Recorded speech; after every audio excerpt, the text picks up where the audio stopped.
pertama kita akan membahas mengenai environmental psychology and orientation. Nah, jadi konsep dasar orientasi itu ketika seseorang memasuki sebuah tempat, nah kebutuhan perilaku pertama yang muncul adalah orientasi. Nah, hal ini tuh mencakup dua aspek. Yang pertama ada place orientation, yaitu di mana saya berada.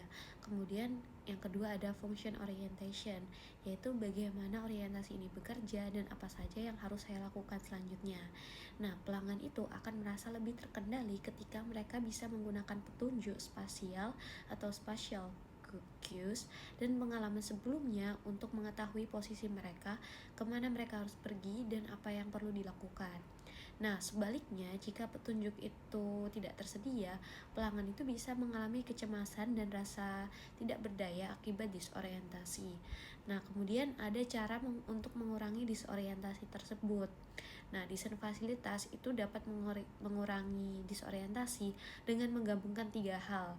Yang pertama adalah previous experiments. Jadi ini tuh memanfaatkan pengalaman sebelumnya pada pelanggan.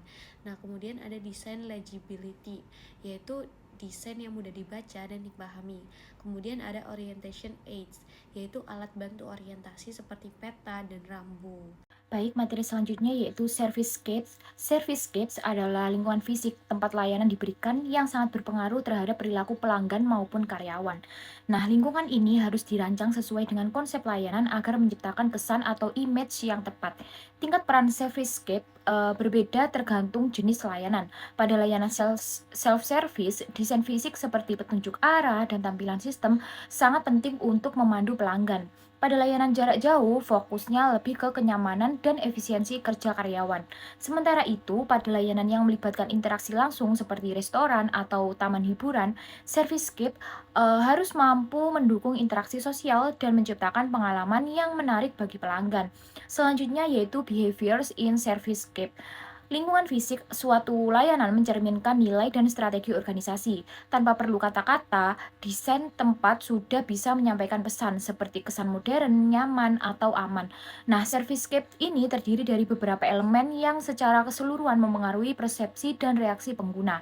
Reaksi tersebut bisa berupa perilaku seperti nyaman, ingin berlama-lama, kembali lagi, atau menghindar, tidak nyaman, ingin cepat pergi. Nah, respon ini dipengaruhi oleh faktor pribadi, misalnya pengalaman sebelumnya, dan kondisi psikologis seperti perasaan, pikiran, serta kondisi fisik. Oleh karena itu, desain lingkungan harus dirancang dengan baik agar mendorong perilaku positif dari pelanggan dan karyawan. Selanjutnya yaitu environmental dimensions of servicescape. Yang pertama, ambient condition atau kondisi lingkungan dasar. Ini mencakup faktor-faktor seperti suhu, pencahayaan, suara, musik, aroma, dan warna. Hal-hal ini mungkin terlihat sederhana, tapi sangat mempengaruhi suasana hati dan perilaku. Misalnya, musik dengan tempo tertentu bisa membuat pelanggan lebih lama berada di toko atau justru mempercepat mereka. Aroma yang menyenangkan juga bisa menarik pelanggan untuk masuk. Selain itu, kondisi ini juga berdampak pada kenyamanan dan kinerja karyawan. Yang kedua yaitu spatial layout and functionality atau tata ruang dan fungsi. Ini berkaitan dengan bagaimana peralatan, furnitur, dan fasilitas disusun dalam ruang layanan. Tata letak yang baik akan memudahkan aktivitas pelanggan dan karyawan serta menciptakan kesan teratur dan efisien. Sebaliknya, tata ruang yang buruk bisa membuat bingung dan tidak nyaman. Dalam layanan self-service, kemudahan penggunaan fasilitas menjadi hal yang sangat penting. Contohnya, restoran cepat saji biasanya menata ruangannya agar alur aktivitas pelanggan jelas dan mudah diikuti. Yang terakhir yaitu signs, symbols, and artifact atau tanda, simbol, dan atribut fisik. Elemen ini berfungsi sebagai sarana komunikasi, baik secara langsung maupun tidak langsung. Tanda seperti dilarang merokok memberikan aturan jelas, sedangkan simbol dan dekorasi seperti furnitur, lukisan, atau desain interior bisa menciptakan kesan tertentu, misalnya mewah, profesional, atau santai. Bahkan hal kecil seperti kerapian ruangan bisa memengaruhi persepsi orang terhadap kualitas layanan. Selanjutnya yaitu peran servicescape. Nah, Servicescape ini memiliki beberapa peran penting dalam mendukung layanan. Yang pertama, sebagai wajah atau representasi visual dari kualitas layanan yang ditawarkan, mirip seperti kemasan pada produk. Kedua, membantu kelancaran proses layanan, misalnya melalui tata ruang yang memudahkan aktivitas. Yang ketiga, mendorong interaksi sosial antar pelanggan, seperti desain ruang tunggu yang membuat orang bisa berinteraksi. Yang terakhir, Servicescape juga bisa memengaruhi perilaku Baik, karyawan, materi yang misalnya selanjutnya dengan adalah menciptakan suasana facility kerja design. yang Jadi, nyaman agar mereka lebih semangat dan operasi layanan produktif. itu dapat secara langsung dipengaruhi oleh desain fasilitas. Nah, desain dan tata letak sendiri itu merupakan bagian dari supporting facility dalam paket layanan yang mempengaruhi bagaimana fasilitas itu digunakan. Nah, beberapa faktor yang mempengaruhi desain fasilitas itu yang pertama ada nature and objectives of service organization. Jadi sifat layanan inti itu menentukan parameter desain fasilitasnya. Terus ada juga land availability and space requirement. Jadi lahan untuk fasilitas layanan itu sering memiliki keterbatasan biaya, peraturan zonasi, dan juga luas area. Dan biasanya kalau di daerah perkotaan kan lahannya lebih mahal, jadi bangunannya itu biasanya diperluas ke atas sehingga memerlukan desain yang efisien. Lalu kalau untuk di daerah pinggiran atau pedesaan biasanya lebih luas dan murah, tetapi harus tetap memperhatikan peraturan penggunaan lahan. Lalu ada flexibility. Organisasi layanan yang sukses itu harus mampu beradaptasi terhadap perubahan permintaan. Nah, oleh karena itu desain fasilitas itu harus fleksibel atau designing for the future. Lalu ada security. Jadi keamanan fasilitas itu menjadi sangat penting. Keamanan itu dapat ditingkatkan dengan kamera pengawas atau juga perangkat pemantauan seperti itu. Lalu ada aesthetic factor. Jadi aspek estetika itu mempengaruhi persepsi pelanggan terhadap pelayanan. Misalnya kayak ruangannya dirancang lebih luas, pencahayaannya yang baik, dan ruang ganti yang nyaman untuk menciptakan kesan elegan. Lalu ada juga the community and environment. Jadi desain fasilitas itu juga harus mempertimbangkan dampaknya terhadap komunitas dan lingkungan. Nah, misalnya kayak gereja itu harus menyediakan tempat parkir yang cukup agar tidak mengganggu tetangga. Ada juga fasilitas seperti penjara atau usaha dry cleaning itu harus dirancang untuk menjaga keselamatan masyarakat dan mencegah pencemaran lingkungan. Nah, peraturan zonasi dan kepentingan masyarakat itu biasanya sering menjadi panduan dalam merancang fasilitas layanan yang sesuai dengan lingkungan sekitarnya.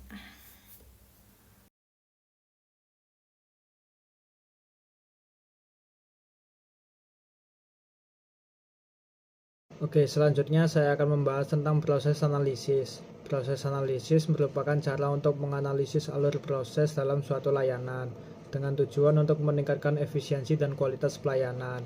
Melalui proses analisis, kita dapat memahami bagaimana suatu layanan berjalan mulai dari awal hingga akhir.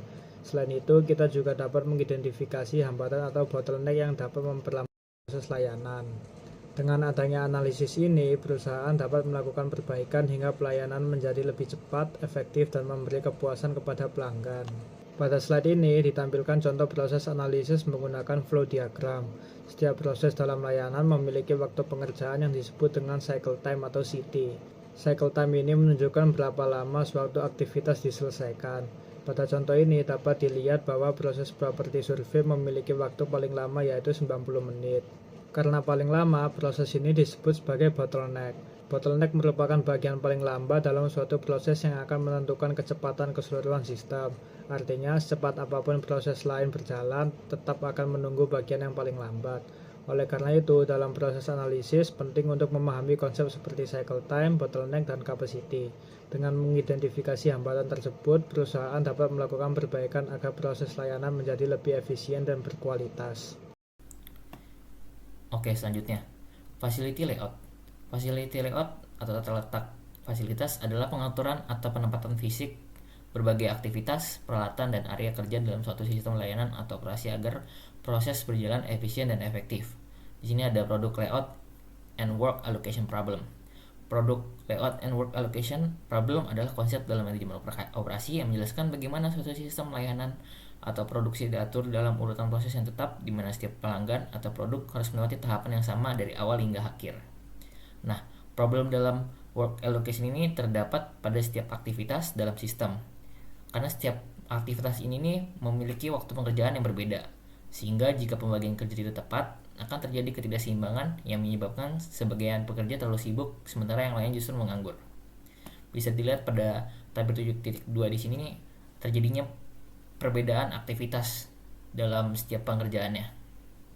Lalu kita bisa melihat pada tabel 7.6. Di sini kita dijelaskan bagaimana usulan atau dari sistem lama dan usulan dari sistem yang baru sekarang. Pada figuran di 7.6 ini pada bagian A ini, sistem awal ini memiliki 6 tahap dengan waktu yang berbeda-beda. Tahap ketiga adalah yang paling lama, 60 detik, sehingga menjadi bottleneck dan membatasi kapasitas sistem hanya sekitar 60 pelanggan per jam. Meskipun tahap lain lebih cepat, ini menunjukkan bahwa kinerja sistem ditentukan oleh proses paling lambat. Lalu selanjutnya ada bagian B nih, yang dilakukan perbaikan dengan menggabungkan beberapa aktivitas dan menyeimbangkan beban kerja, serta menambahkan jalur paralel. Tujuannya agar tiap tahap lebih seimbang dan tidak ada bottleneck yang dominan. Hasilnya kapasitas meningkat sekitar 120 pelanggan per jam. Lalu bisa kita lihat juga ada usulan baru yaitu pada figur 7.7 yang menjelaskan re-engineering atau pelayanan ulang total. Pada sistem ini nih pelayanan SIM ini untuk meningkatkan efisiensi. Pada gambar ini beberapa aktivitas yang sebelumnya terpisah dari aktivitas 1 sampai 5 seperti cek berkas, pembayaran, cek pelanggaran dan lain-lainnya digabung dan dikerjakan oleh satu petugas sekaligus. Jadi total waktu untuk menyelesaikan semua aktivitas tersebut adalah sekitar 165 detik. Sehingga satu petugas mampu melayani sekitar 22 pelanggan per jam. Untuk peningkatan kapasitas yang digunakan beberapa petugas secara paralel sehingga pelayanan tetap cepat, dan sementara itu aktivitas terakhir dilakukan secara terpisah. Selanjutnya ada proses layout and relative location problem. Adalah konsep dalam manajemen operasi yang membahas bagaimana mengatur posisi atau lokasi berbagai fasilitas atau aktivitas dalam suatu sistem layanan ketika alur prosesnya tidak bersifat tetap atau linear, seperti pada produk layout.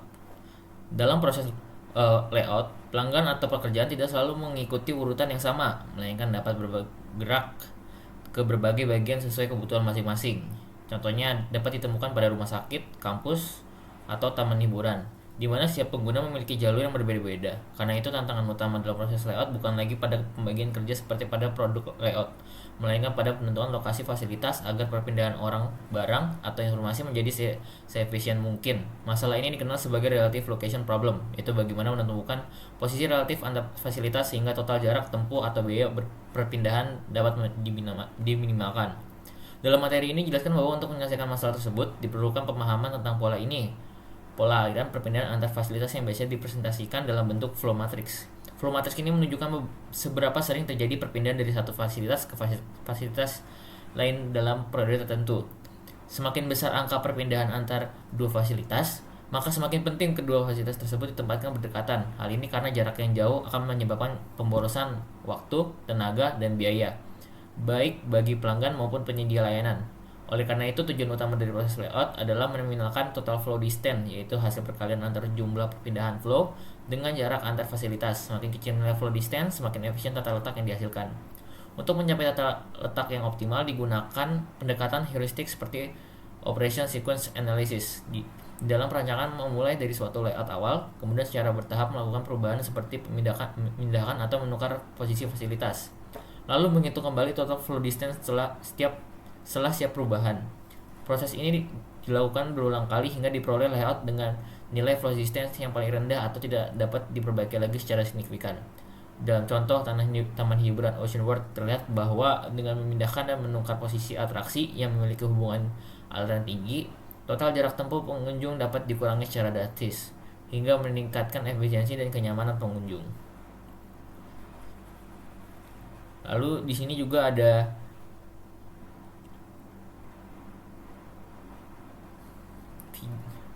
metode lain, yaitu metode dengan CRAF, yaitu Computerized Relative Allocation of Facility Technique, yaitu pendekatan berbasis komputer yang secara sistematis mencoba berbagai kemungkinan pertukaran lokasi fasilitas untuk menemukan solusi yang lebih baik. Mungkin bisa dilihat dari figur 7.10.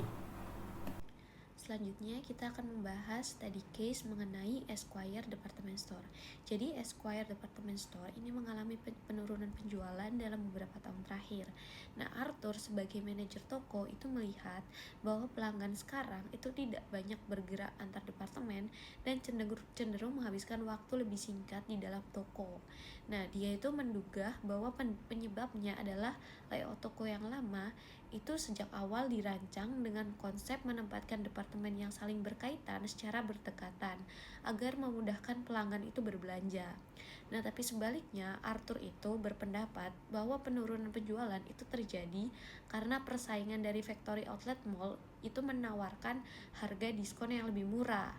Nah, Arthur meyakini bahwa lingkungan retail itu sudah berubah dan toko itu harus malah mendorong impulsif buying karena meningkatkan paparan pelanggan terhadap lebih banyak produk. Nah, dia itu berargumen bahwa semakin jauh pelanggan berjalan di dalam toko, maka semakin banyak produk yang bisa mereka lihat dan semakin besar kemungkinan mereka itu membeli barang-barang tersebut atau barang-barang tambahan.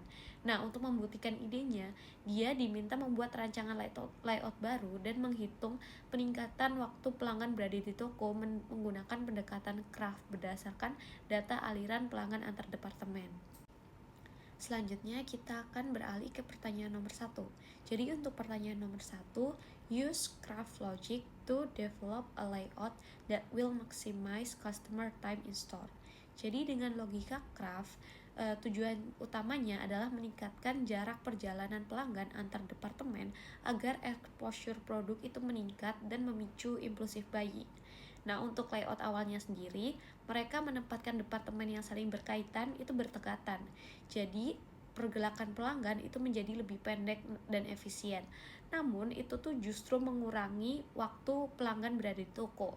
Nah, dalam usulan layout baru, departemen dengan arus perpindahan pelanggan terbesar, misalnya ladies ready to wear, shoes, kosmetik, dan menswear, itu ditempatkan berjauhan namun strategis di sudut-sudut yang berbeda. Nah, area dengan frekuensi kunjungan tinggi seperti pintu masuk dan pintu keluar, kemudian houseware itu ditempatkan sebagai anchor points, sehingga pelanggan itu harus melewati beberapa kategori sebelum mencapai ke tujuan utama. Nah, selain itu, kategori impulsif seperti kosmetik, jewelry, dan sporting good itu diletakkan di high traffic path. Nah, dengan pertukaran posisi departemen secara iteratif berdasarkan matriks dan aliran pelanggan, total travel distance pelanggan itu meningkat sehingga waktu berada di toko itu bertambah. Pertanyaan yang kedua, berapa persentase peningkatan waktu pelanggan di toko dengan layout usulan? Nah, persentase peningkatan waktu pelanggan di dalam toko dihitung dengan membandingkan total jarak perpindahan pelanggan pada layout lama dan layout usulan atau hasil perbaikan dengan pendekatan Kraft. Nah, karena semakin besar jarak yang ditempuh, maka semakin lama waktu pelanggan berada di toko. Secara sistematis dapat dituliskan seperti yang tertera di layar. Berdasarkan konsep perancangan ulang layout, pada kasus ini, layout baru sengaja dibuat agar pelanggan melewati lebih banyak departemen, sehingga total jarak perpindahan meningkat dibanding layout awal yang cenderung lebih langsung. Tanpa perhitungan detail angka Kraft, peningkatan yang terjadi secara logis dan umum berada pada kisaran 20% sampai 30%, yang berarti pelanggan menghabiskan waktu sekitar seperempat lebih lama di dalam toko dibanding sebelumnya, sehingga peluang melihat produk dan melakukan pembelian juga dalam meningkat. penentuan lokasi departemen. Nah, beberapa konsep perilaku konsumen yang perlu dipertimbangkan itu yang pertama adalah impulse buying. Jadi produk yang sering dibeli secara spontan seperti kosmetik atau perhiasan itu sebaiknya ditempatkan di area dengan lalu lintas pelanggan tinggi agar pelanggan itu lebih sering melihat produk tersebut dan terdorong untuk melakukan pembelian. Lalu yang kedua adalah complementary product placement. Jadi produk yang saling melengkapi sebaiknya ditempatkan berdekatan, misalnya kayak pakaian wanita dengan lingerie dan sepatu. Nah, hal ini itu bisa memudahkan pelanggan itu untuk membeli beberapa produk sekaligus. Lalu yang ketiga ada customer traffic flow. Jadi tata letak itu harus mengarahkan pelanggan itu melewati sebanyak mungkin departemen sehingga mereka itu melihat lebih banyak produk dan meningkatkan kemungkinan untuk melakukan pembelian. Lalu yang terakhir adalah anchor department. Jadi departemen yang sering menjadi tujuan utama pelanggan itu seperti kayak furniture, dan lain-lain itu sebaiknya ditempatkan di bagian belakang toko agar pelanggan itu harus melewati area lain terlebih dahulu.